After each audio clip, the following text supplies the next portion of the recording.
Olá pessoal, aqui é o professor Rodrigo. Na aula de hoje nós começamos a falar sobre o tópico 3, na disciplina de Introdução à Arquitetura de Software. Então, por que a arquitetura de software é importante? Esse é o nosso primeiro tema. De acordo com a nossa bibliografia, são 13 razões. Algumas dessas razões nós já abordamos, mas eu acho bastante importante deixar bem frisado, bastante claro, as razões de você realizar essa tarefa, de você, da sua empresa, ou você, quando tiver sua empresa, incluir esse tipo de atividade no fluxo de desenvolvimento. Então, a primeira delas, uma arquitetura inibirá ou permitirá os atributos de qualidade de execução de um sistema. Segunda, as decisões tomadas em uma arquitetura permitem que você raciocine e gerencie a mudança à medida que o sistema evolui. A terceira, a análise de uma arquitetura permite a previsão precoce das qualidades de um sistema. Quarta, uma arquitetura documentada melhora a comunicação entre as partes interessadas. A quinta razão, a arquitetura é uma das primeiras e, portanto, mais fundamentais decisões de projeto e mais difíceis de mudar. A sexta razão, uma arquitetura define um conjunto de restrições em implementações subsequentes. A sétima razão, a arquitetura dita a estrutura de uma organização ou vice-versa. Aí nós temos a oitava razão, que uma arquitetura pode fornecer a base para a prototipagem evolutiva de um sistema. A nona razão, uma arquitetura é o artefato-chave que permite ao arquiteto e ao gerente de projetos raciocinar sobre o custo e cronograma. O décimo, uma arquitetura pode ser criada como um modelo transferível e reutilizável que forma o núcleo de uma linha de produtos. Décima primeira razão, o desenvolvimento baseado em arquitetura ele concentra a atenção na montagem de componentes ao invés de simplesmente na sua criação. Então, ele reforça o reuso. 12ª, ao restringir alternativas de design ou de projeto, a arquitetura canaliza a criatividade dos desenvolvedores, reduzindo o design e a complexidade do sistema. Então, desde que o projeto do sistema já está direcionado, o desenvolvedor ele se libera dessa preocupação e pode utilizar o tempo para fazer boas interfaces, bom código, ao invés de ficar criando na cabeça dele mecanismos para os objetos se comunicarem. E a última razão, uma arquitetura pode ser a base para o treinamento de um membro da equipe. Então, alguns dessas 13 razões eu vou detalhar um pouco mais, tá? Então, o primeiro deles seria sobre inibir ou habilitar atributos de qualidade de um sistema. Tá? Então, se um sistema será capaz de exibir seus atributos de qualidade desejados, é substancialmente determinado por sua arquitetura. Tá? E essa é uma das mensagens mais importantes de todo o curso. Tá? A arquitetura ela existe para inibir ou para habilitar atributos de qualidade de um sistema. Então, por exemplo, no desempenho, você deve gerenciar o comportamento baseado no tempo dos elementos, o uso dos recursos compartilhados e a frequência e o volume da comunicação entre os elementos. Então, sem uma arquitetura bem definida, isso não é possível. A respeito também da modificabilidade de um software ou manutenibilidade, você consegue atribuir responsabilidades aos elementos para que a maioria das alterações no sistema afete um pequeno número desses elementos, de forma a simplificar as mudanças ou de isolar melhor sempre que você tiver uma mudança num certo assunto do sistema. Então, também sem uma arquitetura bem definida, isso também não acontece. Outros atributos de qualidade que também são afetados pela arquitetura, todos são, na verdade, apenas mais alguns exemplos. Então, a respeito da segurança, para se gerenciar e proteger a comunicação e o controle entre os elementos e quais elementos são permitidos acessar quais informações. Você também pode precisar introduzir elementos especializados, como mecanismos de autorização. Então, isso tudo aparece na arquitetura, né, quando você define ela. Escalabilidade, né, um outro requisito de qualidade, um requisito não funcional bastante importante, para que seja possível localizar o uso dos recursos de forma a facilitar a introdução de substituições de maior capacidade, evitando a limitação de recursos. Vamos falar sobre isso um pouco mais, né, quando você substitui um recurso de hardware por outro mais poderoso, ou então você utiliza vários recursos de hardware ao invés de poucos, para tentar obter maior performance. Entrega incremental, né, de subconjunto de funcionalidades, né, para que você possa gerenciar o uso entre esses componentes. Então, se você não tiver planejado isso a princípio, fica mais difícil você entregar o software em fases. O reuso de código também, né, ele é bastante influenciado pela arquitetura, porque na arquitetura você tem que restringir o acoplamento entre os elementos, né, de modo que quando você extrai um elemento, ele não necessita de muitos anexos no seu ambiente atual. Então, na hora que você fez um componente e você gostaria de reutilizar ele em outro produto, ou então em outro projeto, você consiga levar ele para outro projeto com facilidade, sem ter que levar uma quantidade muito grande de código em volta dele, né? Então, isso é bastante influenciado pela arquitetura.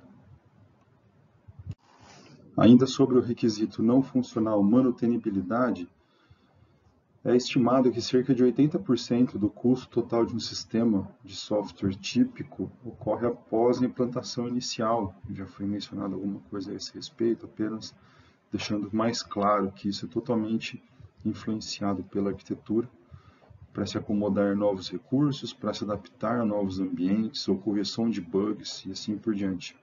Então, é bastante importante, né, o papel da arquitetura nesse caso.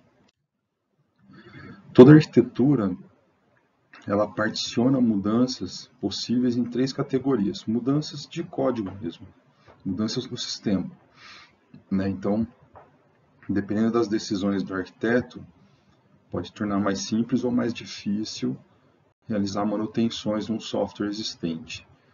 Então, uma mudança local pode ser realizada modificando um único elemento. Isso aqui é o sonho de todo desenvolvedor de software, né? Resolver bugs mudando apenas um arquivo ou um elemento de código-fonte. Aí já começa a ficar um pouco mais difícil. Uma mudança não local requer modificações de múltiplos elementos, mas deixa intacta a abordagem arquitetônica, né? Então, aqui seria um segundo caso, né? Menos desejável, mas ainda assim você não precisou afetar a arquitetura do sistema para resolver o problema. Agora nós temos o problema, né? A pior dele seria quando a mudança arquitetônica, né? É necessário que você realize uma mudança arquitetônica em um sistema existente, né? Afetando as formas fundamentais pelas quais os elementos interagem entre si e provavelmente exigirão mudanças em todo o sistema. Então, isso aqui é o pior tipo de manutenção que você pode ter no código-fonte. Tá? Então, obviamente, as mudanças locais, no primeiro caso, são as mais desejáveis. E uma boa arquitetura é aquela que as mudanças mais comuns são as locais e, portanto, são mais fáceis de fazer. Então, isso também é influenciado pela arquitetura do software. Muito bem, pessoal. A gente já falou bastante a respeito de requisitos de qualidade ou requisitos não funcionais. Porém, a gente continua nesse assunto e ele é de demasiada importância para o arquiteto, né? O trabalho do arquiteto é atender esses requisitos, né? Somente requisitos de qualidade. Então, a gente vai esmiuçar um pouco mais e depois ainda falar sobre táticas para atender esses requisitos de um ponto de vista arquitetural. Então, os requisitos do sistema podem ser caracterizados como, primeiro, funcionais, né? Não é novidade. Vocês já conhecem eles, que são aqueles que afirmam o que o sistema deve fazer, como ele deve se comportar ou reagir a estímulos em tempo de execução. Então, é aquilo que o sistema precisa fazer para atender as necessidades do usuário. Depois nós temos requisitos de atributo de qualidade, que são aqueles que qualificam os requisitos funcionais. tá? A qualificação pode ser a rapidez com que a função deve ser executada, o quão resiliente deve ser a entrada errônea, como a função é fácil de aprender, etc. Então, são qualidades a respeito das funcionalidades que o sistema vai ter. Existe um terceiro que ainda não foi abordado, mas eles são chamados de restrições. Isso aqui é de bastante conhecimento do arquiteto. Uma restrição é uma decisão de projeto com 0 grau de liberdade, ou seja, é uma decisão de projeto que já foi feita para você. Por exemplo, o tipo de banco de dados que vai ser utilizado. Às vezes a empresa já tem uma licença comprada e ela vai ter que continuar com esse banco de dados, então você não tem liberdade de mudar isso. Então, são chamados de restrições de projeto, no caso. Então, mais um pouquinho, entrando a fundo mesmo no assunto, a funcionalidade é a capacidade do sistema de fazer o trabalho para o qual se destinava. Ela tem uma relação um pouco estranha com a arquitetura, Ela não determina a arquitetura, a funcionalidade, tá? Dado um conjunto de funcionalidades necessárias, não há fim para as arquiteturas que você poderia criar para satisfazer essa funcionalidade. Então, meio que ela deixa a coisa muito aberta. Eventualmente, você pode utilizar uma quantidade bastante diversa de arquiteturas e você conseguiria ainda atender aquela funcionalidade, devido à quantidade de tecnologias que existem hoje em dia para se fazer certas coisas. Tá? E enquanto as funcionalidades vão numa direção, os atributos de qualidade vão em outra. Então, é com os atributos de qualidade que nós estamos preocupados, então são chamados de aspectos ortogonais. Então, para deixar um pouquinho mais próximo da realidade, nós temos aqui algumas considerações a respeito dos requisitos não funcionais ou atributos de qualidade. Então, por exemplo, se um requisito funcional for quando o usuário pressionar o botão verde, a caixa de diálogo será exibida. Vamos supor, um exemplo. Então, um atributo de qualidade de desempenho pode descrever a rapidez com que o diálogo aparecerá. Um atributo de qualidade de disponibilidade pode descrever com que frequência essa função falhará e quão rapidamente ela será reparada. E outro atributo de usabilidade pode descrever o quão fácil é aprender essa função. Mas, a respeito desses atributos de qualidade, nós temos alguns problemas com eles. Tá? Então, as definições previstas para um atributo não são testáveis. Não faz sentido dizer que um sistema será modificável, tipo, você não consegue quantificar um atributo de qualidade facilmente. Tá? Então, gasta-se um tempo enorme discutindo sobre qual qualidade pertence um tipo de preocupação dentro do sistema. Tá? Uma falha do sistema, por exemplo, nós temos um caso que seria uma falha do sistema devido a um ataque de negação de serviço. Vamos supor que você tem um ataque de DOS ou de DDoS. Aí isso seria incluído como uma falha de disponibilidade, de desempenho, de segurança ou de usabilidade do sistema. Então, é um pouco subjetivo, vamos colocar dessa forma. Os atributos de qualidade podem se tornar um pouco subjetivos. Tá? E cada comunidade acaba, cada comunidade de desenvolvedores acaba atribuindo, ou criando os próprios nomes ou graus de severidade dos atributos de qualidade. Então, uma solução para esses dois primeiros problemas, que seriam definições não testáveis e preocupações sobrepostas, você pode atribuir a diversos atributos de qualidade um certo problema, é usar cenários de atributos de qualidade para se caracterizar esses atributos.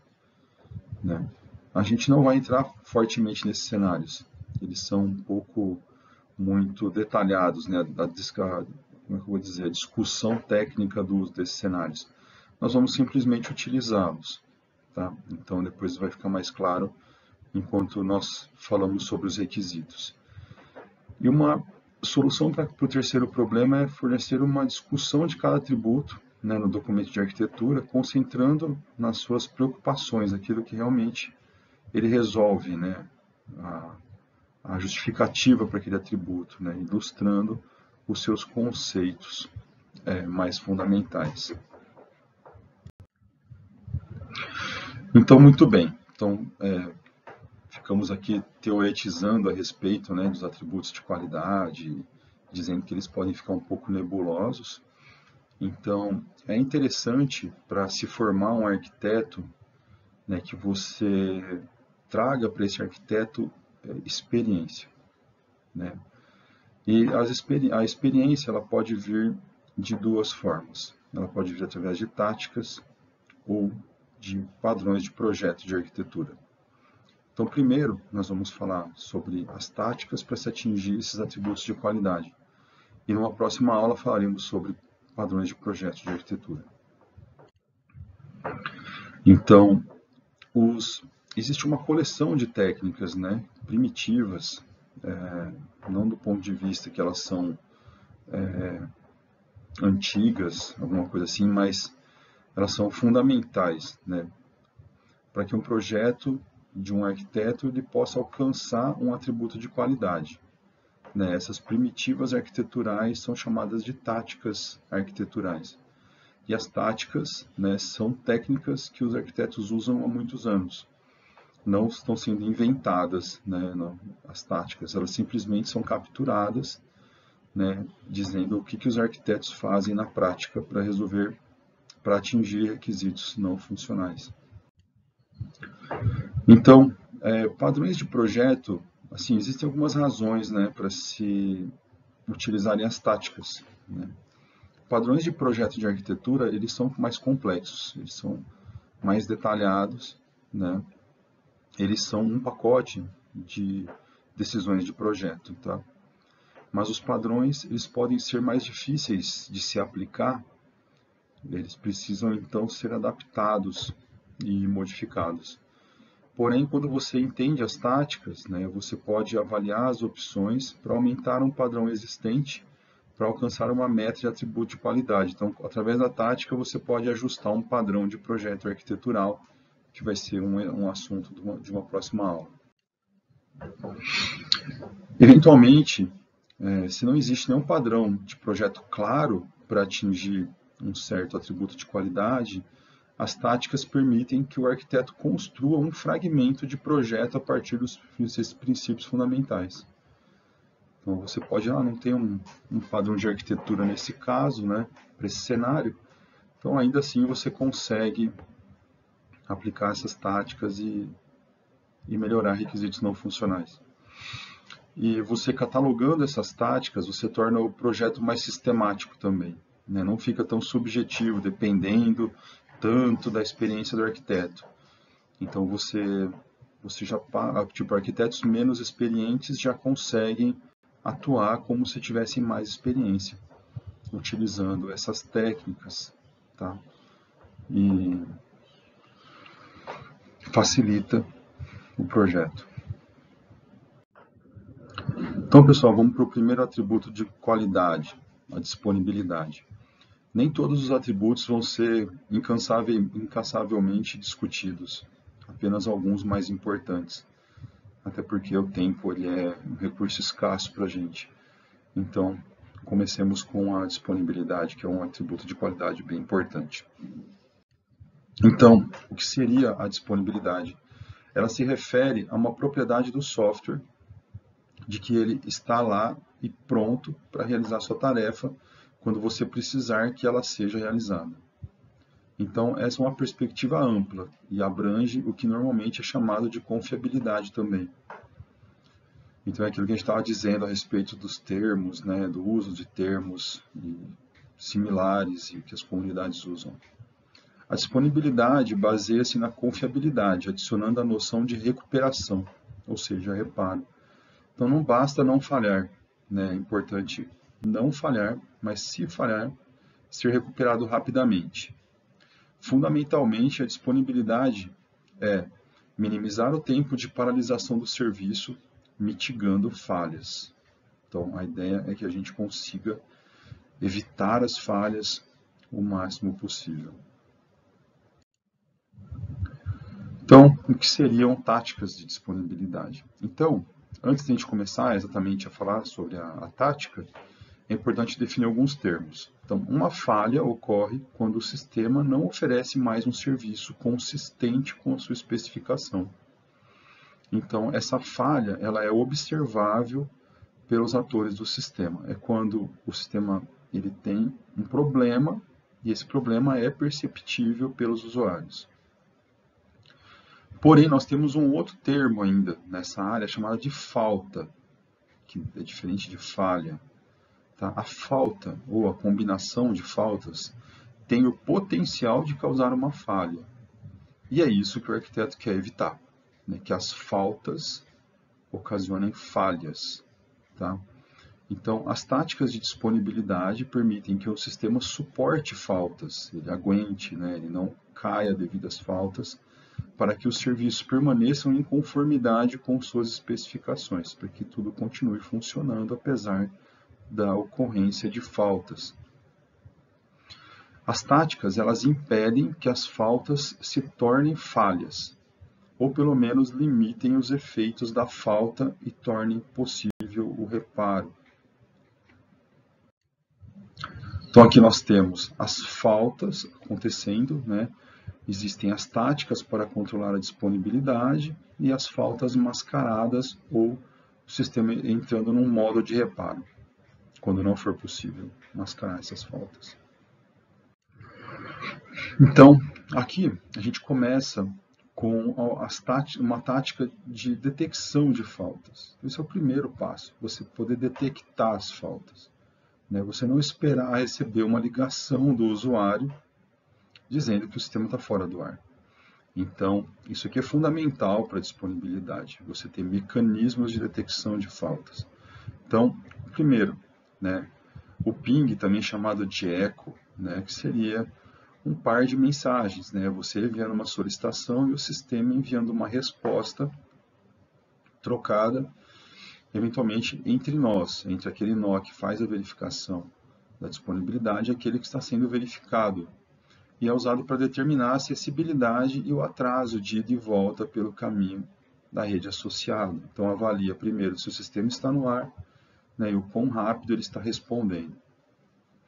Nós temos também o monitor, que seria um componente usado para monitorar o estado de saúde de outras partes do sistema. O monitor de sistema pode detectar falha ou congestionamento na rede ou outros recursos compartilhados, como a partir de um ataque de negação de serviço. Qual a situação do sistema quando acontece isso. Então, você eventualmente monitorar o seu sistema via outro sistema, usar um sistema de monitoramento para acompanhar a situação do sistema que você está monitorando. Uma outra metodologia que seria o contrário do ping e do eco, porque o ping e o eco eles são iniciados pelo sistema de monitoramento. O batimento cardíaco, ou também chamado de heartbeat, seria uma troca de mensagens periódicas entre o monitor e o processo que está sendo monitorado. Só que geralmente o heartbeat ele é iniciado pelo processo que está sendo monitorado. É como se o processo que está sendo monitorado, ou o programa, ou o software que está sendo monitorado, ele enviasse sinais de vida de que ele está funcionando. Tá? Esses sinais de vida vão sendo registrados por um sistema de monitoramento. Outra maneira, timestamp, são utilizados para detectar sequências incorretas de eventos, principalmente em sistemas distribuídos com passagem de mensagem. Então, você inclui um campo de data e hora em toda mensagem que o sistema envia, para que isso possa ser utilizado num diagnóstico, por exemplo, para saber se as mensagens estão sendo enviadas na ordem correta. Verificações de sanidade, também chamado de sanity checks, que verificam a validade ou razoabilidade das operações ou saídas de um componente. Então, é você enviar uma requisição válida e analisar a resposta dessa requisição para saber se o sistema está fazendo o que ele deveria fazer. Um exemplo seria você monitorar, por exemplo, no sistema de processamento de vendas no cartão de crédito, você monitorar a adquirente, monitorar, por exemplo, a Cielo ou a rede, de tempos em tempos para saber, você manda uma venda fictícia vai verificar se ela está sendo aprovada, né, uma venda que você tem certeza que ela seria aprovada, e você analisar os recursos, né, as informações de volta, falar assim, não, poxa, se ela está funcionando muito bem, então não, parou de funcionar, vamos emitir um alarme. Tá? Então seriam verificações de sanidade de um serviço, você verifica a resposta e analisa a resposta que ele deu, os dados, né, as informações presentes nessa resposta. Uma outra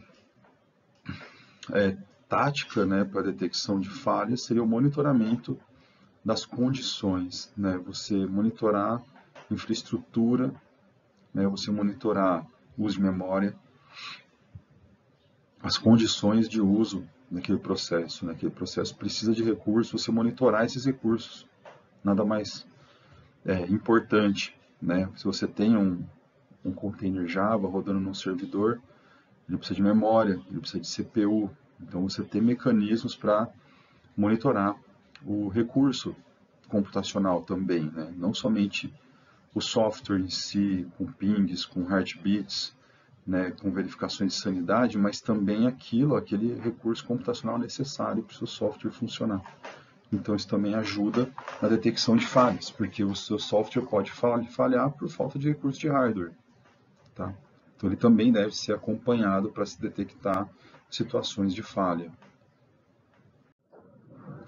E as 3 últimas técnicas que nós vamos apresentar aqui para detecção de falhas, como a votação, né, em que os componentes verificam, né, componentes replicados, por exemplo, servidores web em cluster ou bancos de dados com replicação ativa, eles verificam se estão produzindo o mesmo resultado. Então você coloca um monitor, né, para enviar consultas para ambos ou para os 3 e verificar se eles estão produzindo o mesmo resultado.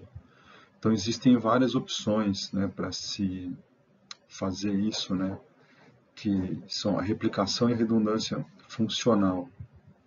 Uma outra coisa que é muito utilizada para detecção de falhas é a detecção de exceções, né? Detecta-se uma condição do sistema que altera o fluxo normal de execução, né? Que uma exceção ela é esse fluxo alternativo de execução de um certo procedimento dentro do sistema, né?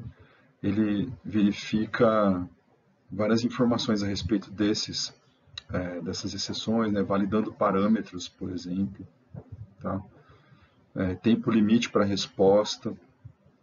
Então, é muito comum em software, né, você criar um método, vamos supor, tem uma classe, e nessa classe possui um método.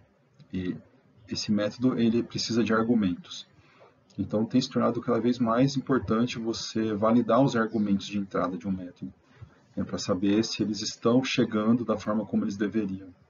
Então, esse tipo de validação ele impede uma exceção, por exemplo, né, uma exceção de ponteiro nulo, do null pointer exception, que ocorre em linguagens orientadas a objeto. E não só isso, né, não é só você prevenir as exceções mais simples, mas também você registrar as exceções que ocorrem no seu sistema de maneira sistemática. Então você pode utilizar concentradores de logs, como o Kibana, né, aquela stack chamada Kibana Elasticsearch, em que você consegue concatenar junto, né, você pode unificar todos os logs de todos os servidores da mesma natureza num único serviço, um único servidor, e depois você cria uma interface de consulta desses logs para analisar as exceções depois. Um produto muito utilizado também para o gerenciamento de logs, né, e as exceções que ocorrem durante a execução, que ficam logadas, é o Splunk. Também é um produto fundamental para esse tipo de detecção, né? E aí você pode utilizar diversas ferramentas de consulta, de consolidação, criar gráficos, né, várias formas de você extrair e você encontrar também, extrair o problema, encontrar o problema utilizando esses agregadores de logs. São bastante poderosos. E a última técnica para se detectar faltas, né, seria o autoteste, né, quando o próprio equipamento, então o próprio software ele se testa, tá? O autoteste ele é muito comum na plataforma PC, na hora que você liga o seu computador, né? Hoje em dia acaba não sendo tão aparente, mas antigamente ficava muito aparente quando você ligava o computador e ele realizava um autoteste na memória RAM, verificava se os outros dispositivos estavam disponíveis, se tinha teclado, se tinha monitor, né? Então, isso é também uma coisa que você pode utilizar para detectar problemas antes do sistema computacional começar realmente a ser executado e começar a ser utilizado. Falamos sobre as técnicas de detecção, agora vamos para as técnicas de recuperação de faltas. Então, a primeira delas seria a replicação ativa ou a redundância ativa, que é quando os nós em um grupo de proteção, já vamos falar sobre isso, eles recebem e processam entradas idênticas em paralelo, permitindo que o estado esteja sincronizado de forma redundante e mantenha os nós todos ativos. Então, um grupo de proteção é um grupo de nós, né, ou de computadores ou servidores, onde um ou mais nós estão ativos, com o restante servindo como parte redundante. Então, nesse caso específico, né, da redundância ativa, todos ficariam ativos e todos processariam todas as requisições. Então, se um deles caísse, um dos demais poderia assumir o seu papel. Um outro tipo de replicação ou de redundância é chamado de redundância passiva ou warm spare. Apenas os membros ativos processam as requisições de entrada, né, o tráfego de entrada, e esses membros ativos eles compartilham o seu estado com os membros não ativos, né, que eles estão ali sobressalentes. Então, de tempos em tempos, eles enviam atualizações para os membros não ativos.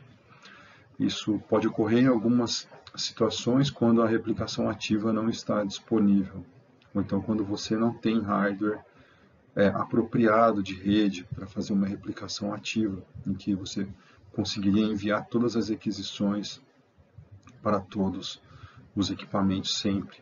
Tá? A replicação passiva ela acaba sendo mais comum do que a replicação ativa em bancos de dados, por exemplo.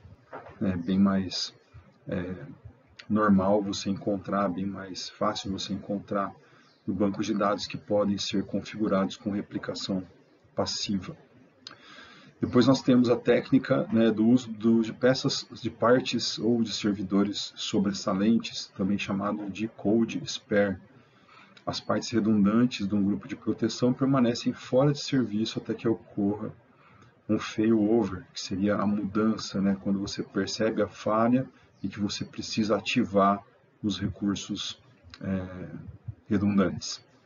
Nesse momento, existe um procedimento de reposição, né, onde você coloca a parte redundante em serviço.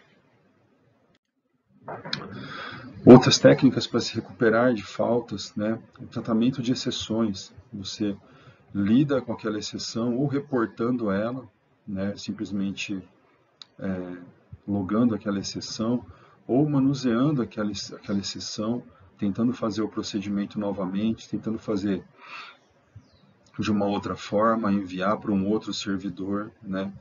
Você se precaver, né, do problema que pode acontecer durante o processamento daquele trecho de código.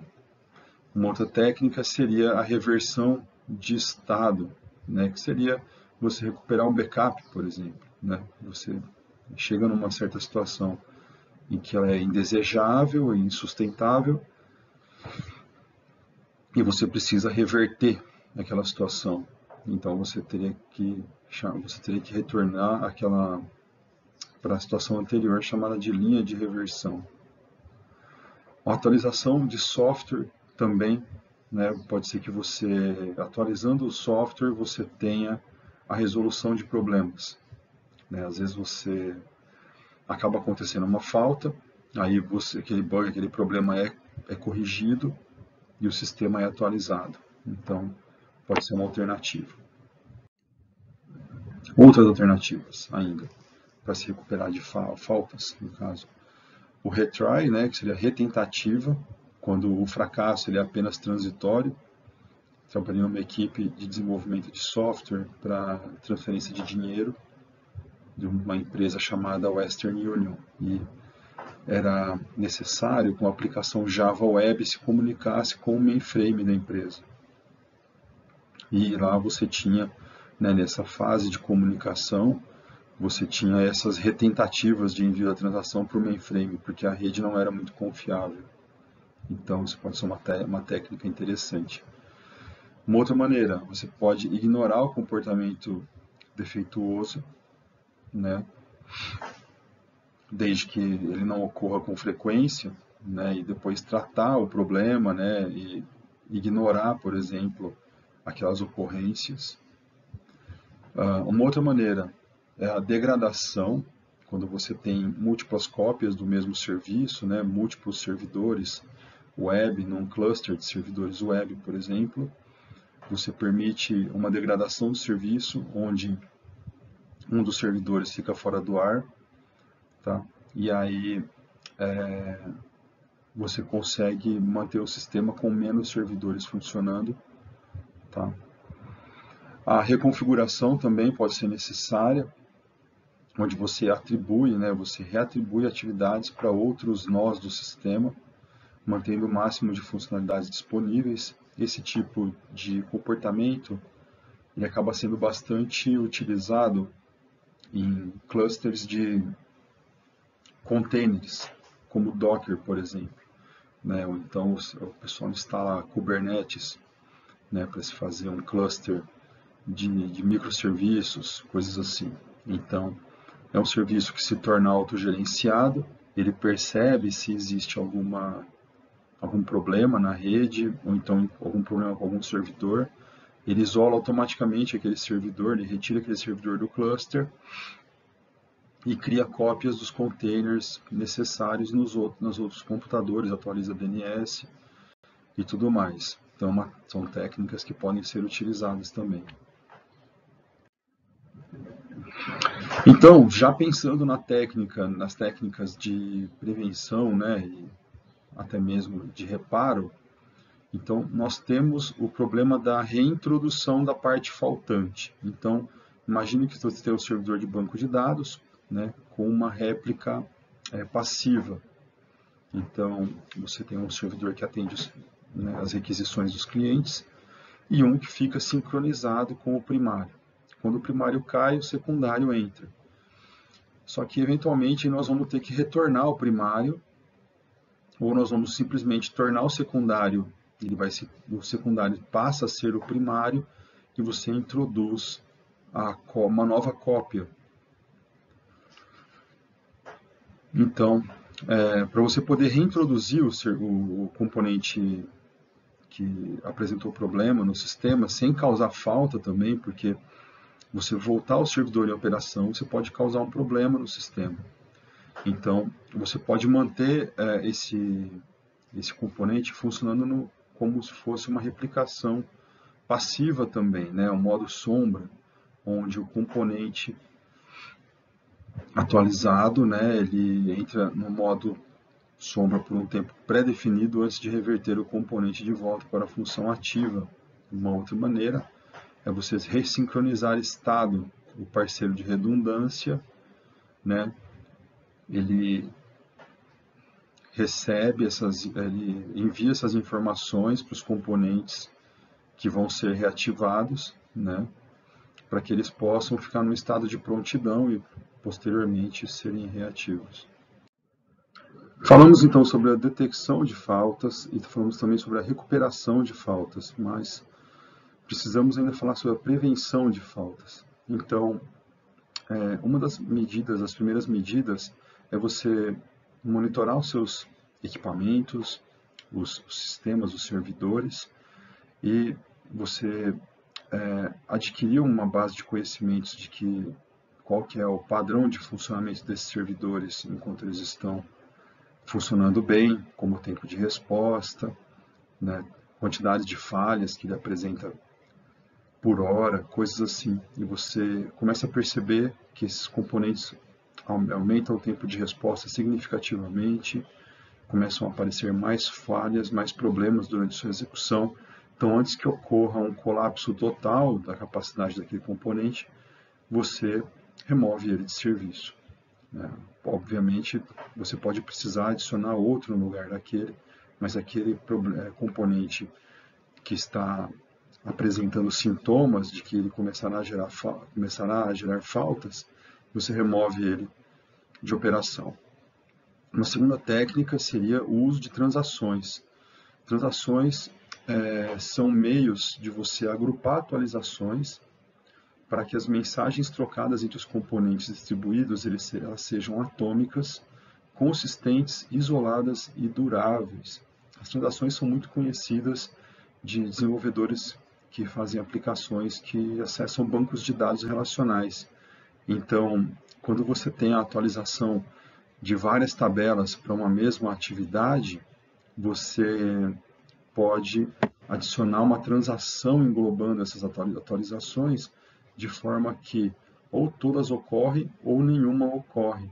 Então, imagina só que você tenha uma falha ou no cliente ou no servidor no meio de uma transação, então você não teria o banco de dados num estado inconsistente, você manteria sempre a consistência do banco de dados, porque a ordem de salvamento daquelas informações ela só chega no final da transação, quando todas as operações deram certo, então aí sim é enviado um comando de persistência no banco de dados depois que tudo já funcionou.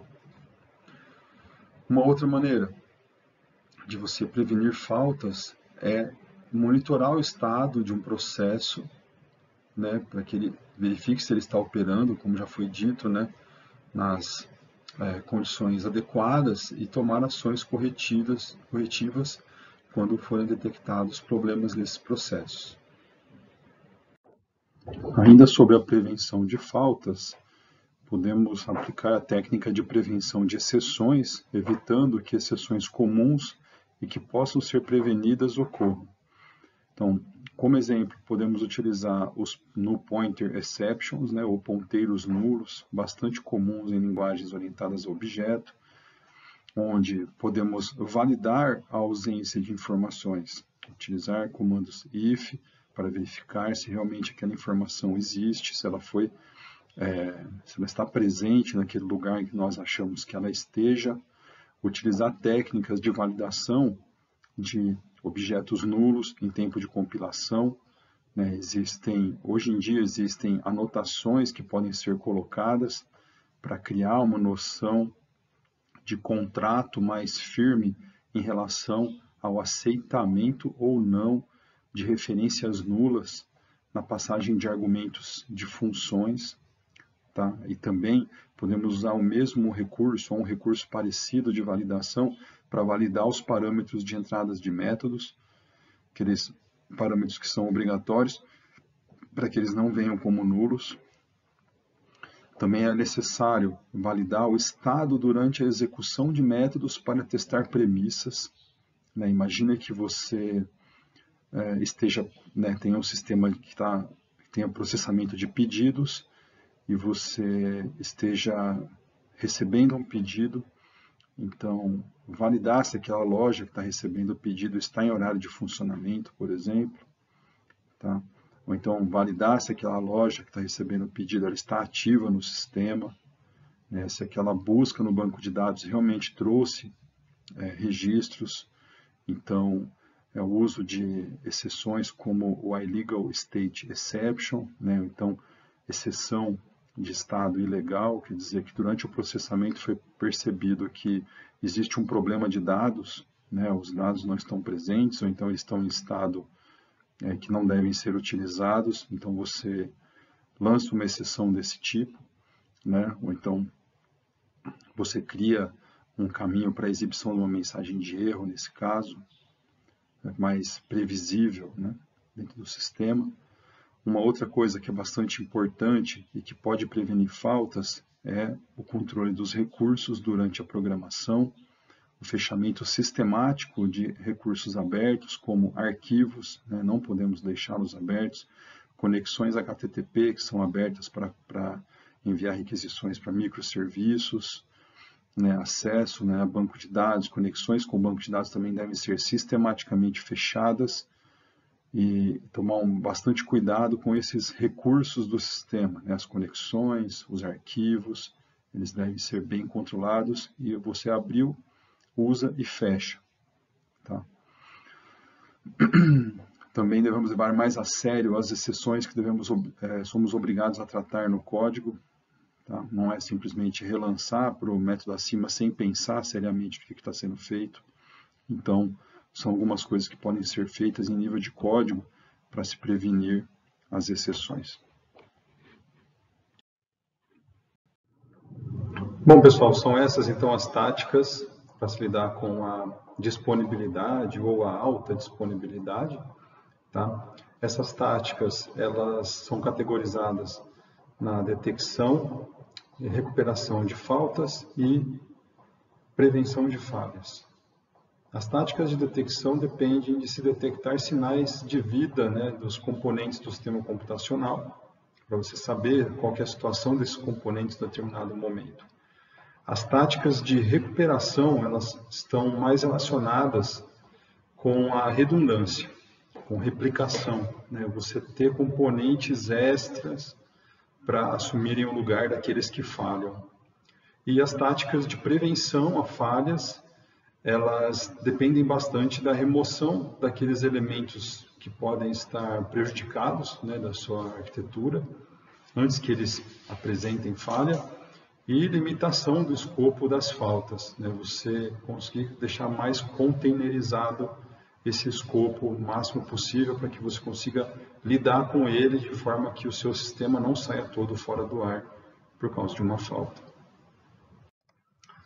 Nosso próximo assunto, atributo de qualidade, é o desempenho. O desempenho lida com o aspecto tempo, é a capacidade do sistema de software atender a requisitos de tempo. Então, quando ocorrem eventos, interrupções, mensagens, solicitações de usuários ao sistema, né, nós vamos chamar tudo isso de requisições, o sistema ou algum elemento dele deve responder a essas requisições em tempo hábil. E caracterizar esses eventos que podem ocorrer, quando eles podem ocorrer e a resposta que eles vão realizar em relação ao tempo é, na sua essência, discutir a respeito de desempenho. O desempenho ele pode ser medido de várias formas, mas nós vamos nos concentrar em duas medidas bastante objetivas. Vazão ou throughput, que é o número de requisições processadas em uma certa quantidade de tempo. Ela pode ser medida em requisições por minuto, por exemplo, né? Quantas requisições aquele sistema computacional atende por minuto, quantas transações em cartão de crédito ele consegue processar, etc. E o tempo de resposta ou latência, é um intervalo de tempo entre a submissão da requisição e o recebimento da resposta de uma requisição. Ela pode ser medida através de um tempo médio para processamento. Aqui nesse slide nós temos um exemplo, nesse gráfico, que toma toda a parte superior aqui do nosso screenshot, né, ele está medindo latência. Tá? Então, a gente tem aqui do lado direito desse gráfico no topo, 42,36 milissegundos é o tempo médio que o servidor de aplicações leva para gerar uma resposta. Então, seria o tempo de requisição ou latência. E aqui do lado direito, do lado esquerdo, nós temos um gráfico, né, um eixo Y aqui mostrando os valores em milissegundos. Tivemos um pico nesse gráfico, né, no meio dele aqui, mais ou menos às 10h50 da manhã, né, e levou até cerca de 200 milissegundos nesse momento para responder, para gerar a resposta. Aqui, do lado esquerdo embaixo, nós temos a vazão, né, throughput. Aqui nós temos na parte de cima desse gráfico, da esquerda embaixo, 227 requisições por minuto. Então essa aqui é realmente a vazão, né, a quantidade de requisições que ele tem respondido por minuto. Tá? E aqui o gráfico, né, mostrando como é que tem sido a evolução dessas requisições por minuto. Então, como nós fazemos para conseguir garantir esse atributo de qualidade numa arquitetura? Então, nós vamos analisar as táticas de desempenho. Nós temos eventos de entrada, as táticas para controlar o desempenho e as respostas geradas num prazo definido, numa certa quantidade definida também. Então, a primeira coisa que um arquiteto pode fazer é controlar a demanda por recursos, a demanda por recursos computacionais, né? Então, a otimização, ela está na mão do arquiteto até um certo ponto, desde que os desenvolvedores sigam as orientações da arquitetura. Então, o arquiteto ele tem que buscar gerenciar a taxa de amostragem, né? Se for possível, reduzir a frequência de amostragem, a quantidade de requisições por minuto, no qual o fluxo de dados é capturado, então a demanda pode ser reduzida. Eventualmente pode-se perder alguma fidelidade. Então, ao invés de você ficar mandando requisições vamos supor que você está fazendo um sistema que vai logar sinais de GPS, né, movimentação de funcionários. E cada funcionário com um celular, com o GPS, e um aplicativo que vai enviando eventos para o sistema computacional. E está mandando na faixa de 15 eventos por minuto, por exemplo. E o seu sistema está ficando sobrecarregado. Então você pode diminuir essa taxa de amostragem. Olha, vamos mandar então 5 eventos por minuto. Né, de localização desses funcionários, ou então até 1 evento por minuto. Então você pode reduzir a quantidade de requisições por minuto que são necessárias, você pode perder alguma fidelidade na informação, mas eventualmente pode-se discutir se isso é admissível. Nós temos também o limite de resposta a eventos, né? Você limitaria a capacidade do seu sistema computacional, você colocaria um limite e falaria, o meu sistema computacional consegue responder a 2.000 requisições por minuto, né? E não mais que isso. Se chegar mais do que isso, ela é enfileirada, e aí as requisições têm que aguardar, né, a liberação de recurso computacional para processar. Isso é uma característica de sistema de tempo real, pessoal. Tá? Eles têm esse controle muito bem feito, para ter certeza que você nunca sobrecarregue o sistema computacional e ele sempre consiga responder dentro dos limites de tempo, né? Dentro da latência necessária. Você também pode definir como arquiteto os eventos com prioridades. Então você pode priorizar certas requisições em relação a outras, aquelas que realmente você nunca pode deixar de receber. Você dedica recursos computacionais específicos para aquele tipo de tratamento. Enquanto que para aquelas que são menos prioritárias, você se permitiria a diminuir a qualidade de serviço nesse item, né? Eventualmente.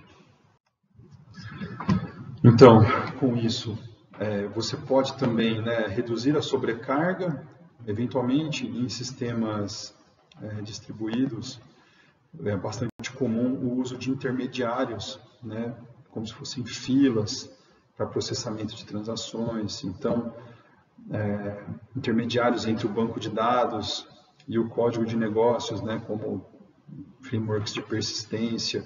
Então, essas coisas que dão facilidade ao desenvolvimento, né, e facilitam a interoperabilidade e a modificabilidade do software. Eventualmente, você tem uma situação que você requer um alto desempenho, eventualmente você precisa abrir mão disso.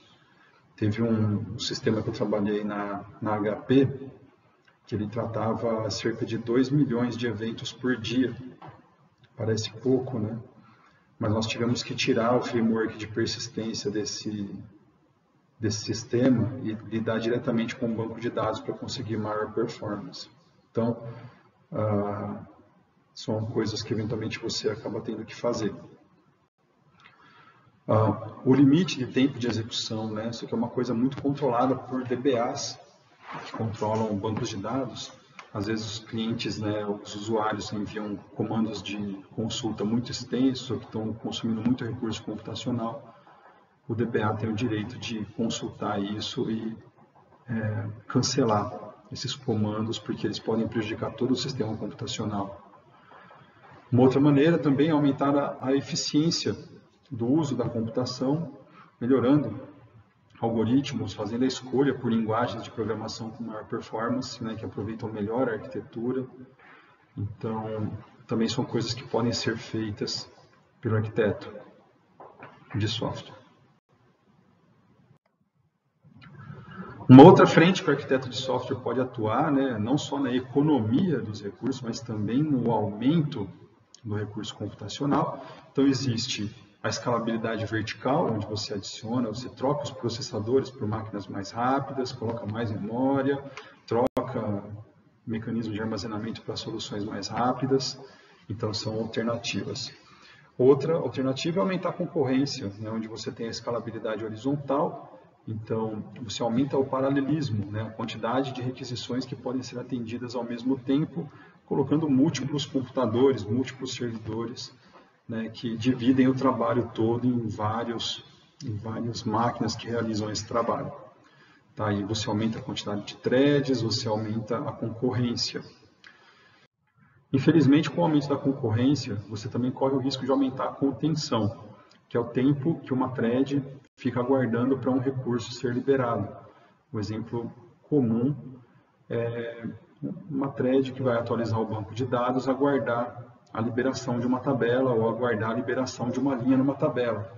O exemplo da atualização do estoque, né? Então, se você tiver muitos clientes tentando atualizar o estoque do mesmo produto ao mesmo tempo, você tem um problema de performance devido à contenção, né? As threads ficam aguardando o acesso àquele item do estoque para dar baixa no estoque. Então, uma alternativa seria, né, a utilização de caches, né? Você colocaria cópias em memória, de forma que no próprio banco de dados fosse evitado a escrita em disco a todo momento, né? Aumentar a memória de servidor de banco, ou então você cria um conceito, existem diversas maneiras de fazer isso, né? Uma outra maneira seria você utilizar réplicas de leitura num banco de dados, por exemplo. Aí você, com essas réplicas de leitura, você começa a dividir o trabalho entre os servidores de banco de dados. É sempre um problema você replicar bancos de dados, né? Porque banco de dados costuma ser um recurso único, né? Uma fonte de verdade única, né? As informações ficam todas num único banco de dados. Você manter cópias dessas informações pode ser um grande problema. O modelo de entidade de relacionamento, ele tenta evitar isso a todo custo, né? Com as formas normais. Então, você sempre evitar redundância de dados.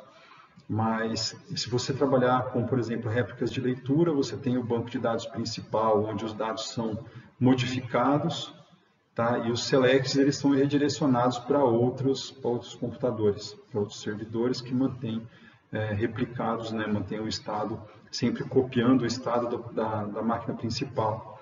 Isso é bastante comum em Oracle, em MySQL, por exemplo. O que mais nós temos, né, como tática para aumentar desempenho? Lidar com o processamento em filas, né? Se você tem um problema de contenção muito grande, né, que você acaba ficando preso muito tempo aguardando a liberação de um recurso computacional, como uma linha numa tabela, por exemplo, né, que fica travada para fazer a atualização de um estoque, alguma coisa assim, você pode enfileirar as solicitações. Você reduz o gasto computacional da espera, né, colocando essas atualizações para ser realizadas em série através de processamento de filas, principalmente se você não precisar imediatamente daquela informação. Você dá baixa no estoque e deixa ali a baixa pendente até que ela possa ser processada. Então, isso acaba aumentando significativamente a performance de um sistema computacional. E, a princípio, já falei da controle de recursos, né, quando ocorre a disputa, que é esses últimos assuntos que nós falamos. Nosso próximo requisito, né, nosso próximo atributo de qualidade seria a segurança.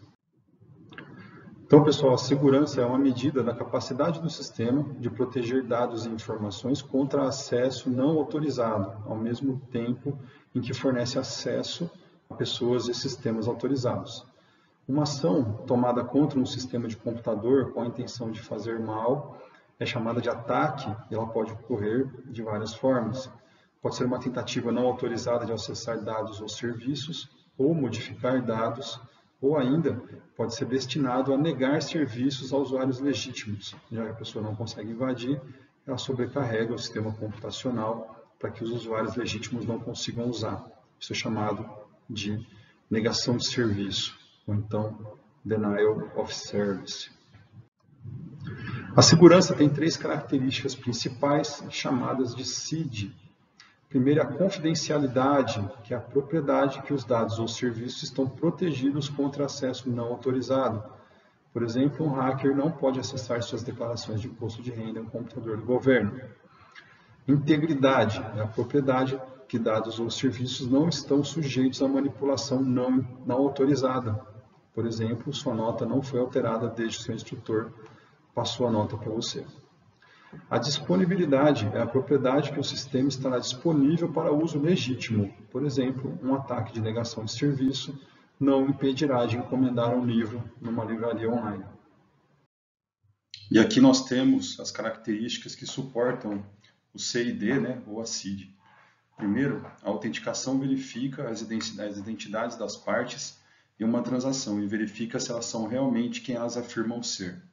Por exemplo, quando você recebe um e-mail que deveria vir de um banco, a autenticação garante que ele realmente vem do banco. O não repúdio, ele garante que o remetente de uma mensagem não pode mais tarde negar ter enviado a mensagem e que o destinatário não pode negar ter recebido a mensagem. Por exemplo, você não pode negar encomendar algo na internet ou o comerciante não pode se isentar de receber seu pedido. Outra situação bastante comum é na emissão de documentos fiscais, onde a utilização de um certificado digital garante cria uma responsabilidade para o detentor do certificado de que, se aquele certificado for utilizado, ele não poderá repudiar a transação. Então, se uma nota fiscal for emitida com o certificado da empresa e a empresa não concordar, a responsabilidade é da empresa, que tornou o seu certificado disponível a terceiros, de forma a comprometer a segurança.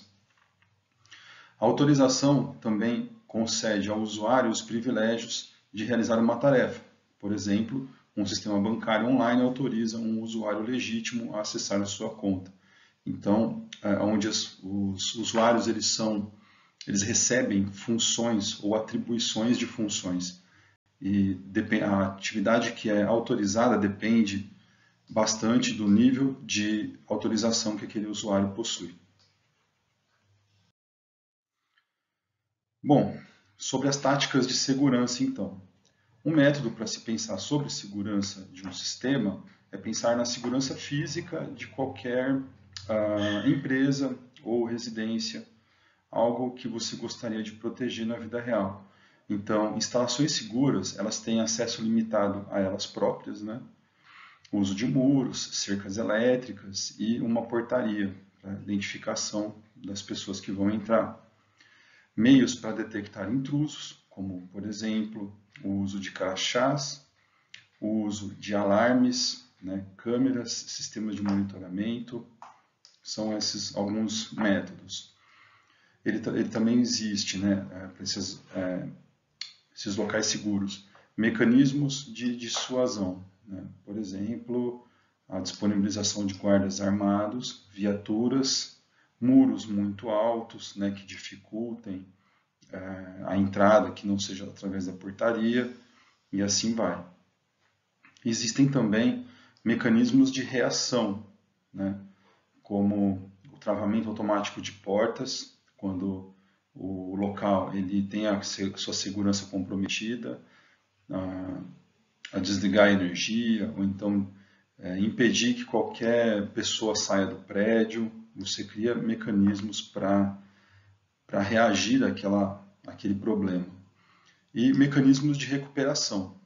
Caso a sua segurança tenha sido comprometida, imagine que alguém entrou no prédio para roubar dados, por exemplo, ou para comprometer a operação de um sistema, com o objetivo de tirar o sistema fora do ar, coisas do tipo. Então, você poderia ter um backup fora do local, das instalações da empresa.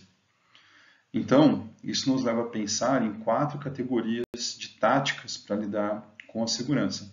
Primeiro, táticas de detecção, depois táticas de resistência, táticas de reação e táticas de recuperação. Aqui elas estão mais presentes em um formato gráfico, né, onde existe o ataque entrando pelo lado esquerdo, as táticas para controlar a segurança, e aí o sistema detecta, resiste ou se recupera de ataques. A detecção de ataques, então, né? A ideia é que seja possível detectar a intrusão. Isso pode ser feito comparando padrões de tráfego de rede, visto que a maioria dos sistemas hoje em dia são distribuídos e necessitam da comunicação em rede de alguma forma. Ou solicitações de serviço, chamadas de API, por exemplo. Dentro do sistema, há um conjunto de assinaturas ou padrões conhecidos de comportamento malicioso armazenados no banco de dados, por exemplo. Então, você tem algum tipo de ferramenta que permita comparar historicamente o histórico de uso do sistema. De repente, uma das táticas que você pode eventualmente utilizar é o uso de CPU, por exemplo, das mais básicas que existe. Então, você tem um certo padrão de uso de processador durante os horários do dia e, de repente, no meio da noite, quando tudo é calmo, você tem um pico mantido durante várias horas de uso elevado de processador.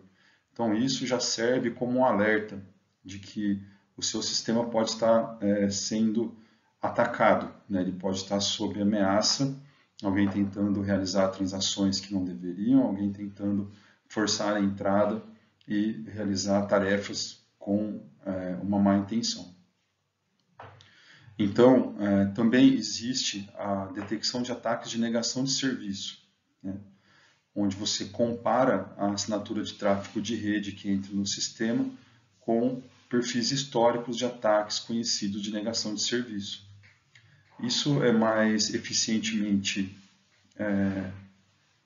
as empresas se protegem mais eficientemente desse tipo de problema contratando serviços, né, de outras empresas especializadas nesse tipo de prevenção e detecção também, né, como a Amazon AWS, né, os grandes provedores de computação em nuvem, eles geralmente têm mecanismos de detecção, pois eles também são grandes alvos de ataques de negação de serviço.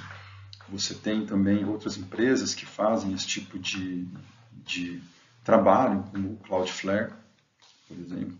Então, essa detecção de ataques de negação de serviço, geralmente ela é terceirizada, você acaba terceirizando isso para outras empresas que já têm uma expertise maior e às vezes utiliza até aprendizado de máquina para identificar se o seu sistema ou se o seu domínio está sob ataque. Ainda na detecção de ataques, é possível que seja verificada a integridade das mensagens. Você pode utilizar técnicas como o checksums, né, a princípio que gerar uma assinatura em cima do conteúdo, ou valores hash para verificar a integridade de mensagens. Eventualmente, um hacker pode não saber a respeito disso, né, se você eventualmente ele pode mandar as requisições sem esse tipo de hash ou sem esse tipo de informação que acompanha para validar a integridade da mensagem. Outra maneira também seria o uso de canais de comunicação seguros para evitar a modificação das mensagens em trânsito. Então, isso também é conhecido como o ataque do intermediário, ou the man in the middle. Então, você tem uma entidade intermediária no tráfego de rede que pode interceptar as mensagens e encaminhá-las da maneira que elas gostariam que fosse, tá? Caso a mensagem não venha criptografada. Essa questão é realmente muito crítica, pessoal. Se vocês forem utilizar comunicação em rede, sem VPNs ou pela rede pública, é muito importante, é totalmente indispensável o uso de protocolos de comunicação segura, né, como SSL e HTTPS, porque, só para dar um exemplo, nós podemos atingir até 10 hops de distância de um pacote que sai do Brasil e chega nos Estados Unidos, por exemplo. Ou seja, ele passa por 9 roteadores. Tá? Então a mensagem ela é vista, ela é conhecida, ela é totalmente passível de abertura nesses 9 pontos. Então, se você deseja atingir segurança numa nuvem pública, você precisa utilizar um protocolo de comunicação seguro. Você também pode tentar detectar o atraso da mensagem, né? Se a mensagem demorou muito para chegar, né? Isso poderia detectar algum tipo de ataque, de comportamento suspeito. Então você cria um campo, um header, por exemplo, que coloca nesse header o timestamp, o momento em segundos, desde 1º de janeiro de 1970, e aquela mensagem foi enviada. E quando ela chegar no servidor, você compara. Né? Pode ser que um hacker descuidado, ele não preste atenção em alterar esse campo. E aí você perceberia, olha, essa mensagem foi enviada há 1 hora atrás. Então, poxa, isso não é normal. Né? Geralmente as mensagens chegam no máximo em 1 ou 2 segundos. Então, com isso, você poderia desprezar essa requisição, né? Porque ela seria uma requisição suspeita. Nosso segundo tópico, nós temos a resistência aos ataques, onde você consegue identificar, né, os atores e as fontes, né, de qualquer entrada externa do sistema. Né? Por exemplo, você pode comparar endereços IPs, o user agent, né, ou seja, o agente, o navegador do usuário que ele está utilizando, e comparar com uma base histórica. Então, geralmente empresas, os planos empresariais de internet possuem IPs fixos, né, e se você presta serviço para a empresa, você poderia eventualmente manter uma base de logins, né, onde você pudesse comparar historicamente se aquela pessoa tem feito login dos mesmos IPs. Isso tem sido bastante comum por provedores de serviços de e-mail, como o Gmail, por exemplo. Ele percebe que você está logando de um local diferente e ele manda um e-mail avisando. Olha, você valida essa autenticação, você reconhece esse login, né? Está acontecendo um login de um local de rede que eu não costumo ver você acessar o nosso serviço. Então, isso aqui seria uma técnica, né, caso você comece a perceber logins de locais diferentes, você bloqueia o acesso. Você não permite e notifica o usuário ele precisa desbloquear o acesso a partir daquele IP. Os bancos também têm utilizado muito isso.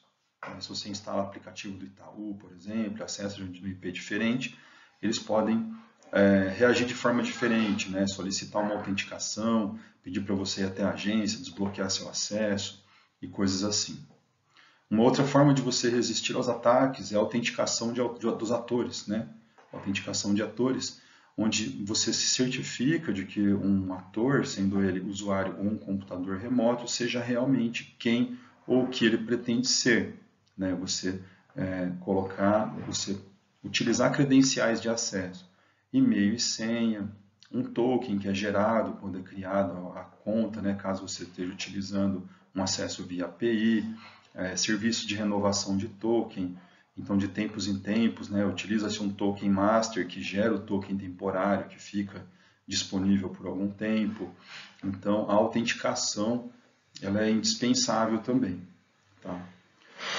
Uma outra coisa que também ajuda na resistência aos ataques, né, eles estão ali acontecendo, mas a ideia é que você esteja sob ataque, mas aquele ataque não esteja conseguindo gerar nenhum tipo de problema, porque você está resistindo a ele utilizando técnicas de resistência. Então, a autenticação é uma das melhores técnicas, assim como a autorização. Porque uma coisa é o usuário se autenticar no seu sistema, ele conseguir logar, tá? Mas ele não ter o perfil de acesso necessário para realizar aquela operação ilegítima que ele deseja fazer. Então, isso é bastante comum em todo tipo de sistema. Você atribuir papéis, né? Você fala assim, ó, esse usuário é administrador, esse usuário é operador, esse usuário tem direito de escrita, esse não, tá? Esse aqui pode modificar, esse não pode. Então, você criar um mecanismo de autorização para os usuários do sistema, garantindo que um ator autenticado tem o direito de acessar e modificar dados e serviços. Apenas quando você autentica e autoriza, né? Você poderia deixar ele modificar apenas aqueles itens que ele tem autorização para fazer. Tá? O limite de acesso também, né? Você limita o acesso a recursos como memórias, conexões de rede ou pontos de acesso. Você pode utilizar soluções de rede para fazer esse tipo de limitação, por exemplo, a partir de um único IP, você não permite mais do que uma ou duas conexões, né? Isso reduz bastante o poder de ação de uma empresa ou de uma entidade que queira atacar o seu sistema. Tá? Você também reduz, você controla bem o uso de memória, processador de uma certa thread no seu sistema. Então, você conseguiria limitar o uso de recursos computacionais desse ataque, né? E aí não acabaria com a performance do sistema que estaria atendendo às solicitações legítimas. Uma outra coisa que você pode fazer para resistir aos ataques, né, também uma técnica de arquitetura do seu sistema como um todo, é limitar a exposição, você minimizar a superfície de ataque de um sistema, né, para ter o menor número possível de pontos de acesso. Então, a utilização de firewalls, por exemplo, a utilização de um provider, né, que faça a prevenção de ataques de negação de serviço, a liberação de portas administrativas apenas para IPs da própria empresa que faz a administração desse sistema. Você abre apenas as portas necessárias, estritamente necessárias para que o usuário utilize sua aplicação. Por exemplo, se for uma aplicação web ou se for um microserviço, abre apenas a porta 443, por exemplo, ou a 443 e a 80, né, que são as portas do protocolo HTTP e HTTPS e HTTP, respectivamente, né? O HTTPS sendo a 443. Você utilizar da criptografia de dados também, né? Às vezes até um mecanismo não padrão de criptografia, caso você queira, né, diferenciar realmente e permitir apenas que sistemas configurados se comuniquem. Isso é bastante utilizado, né? Você customizar os mecanismos de autenticação até esse hacker conseguir entender e identificar qual que é o algoritmo de criptografia que está sendo utilizado. Isso toma tanto tempo que ele prefere atacar outra instituição, por exemplo, ou ele desiste de atacar a sua. Alterar configurações padrão também, né? Você nunca tentar trabalhar o mínimo possível com configurações padrão, senha padrão, porta padrão, atribuição de direitos, né, da forma como elas vêm configuradas, né, em bancos de dados, servidor de aplicação. Você sempre customiza, você sempre adapta a sua realidade, modifica, porque as configurações padrão estão disponíveis para todos, né, e geralmente é o primeiro caminho de acesso que uma pessoa mal intencionada vai ter, vai tentar atacar você pelas configurações padrão, caso você as utilize. Reação aos ataques, né? Uma vez que você perceba o ataque, você revoga acesso, você bloqueia IP, né? Você coloca o usuário numa lista negra de usuários, tá? Então, você trabalha com análise, né? E havendo suspeita, você bloqueia e depois tenta contato com o usuário legítimo para verificar se é ele mesmo que está tentando, né? Você bloqueia login, por exemplo, né? Caso hajam tentativas repetidas, né, e fracassadas de login, você bloqueia, você coloca reCAPTCHA, né, para identificar se aquilo é um ator humano mesmo ou não. E notifica, né, como eu já disse, os funcionários operadores, não só o usuário, mas também o administrador do sistema, quem cuida do sistema, quem opera o sistema, né, que está acontecendo um ataque, que existem tais e tais e tais suspeitos. Então, isso pode ser de grande ajuda.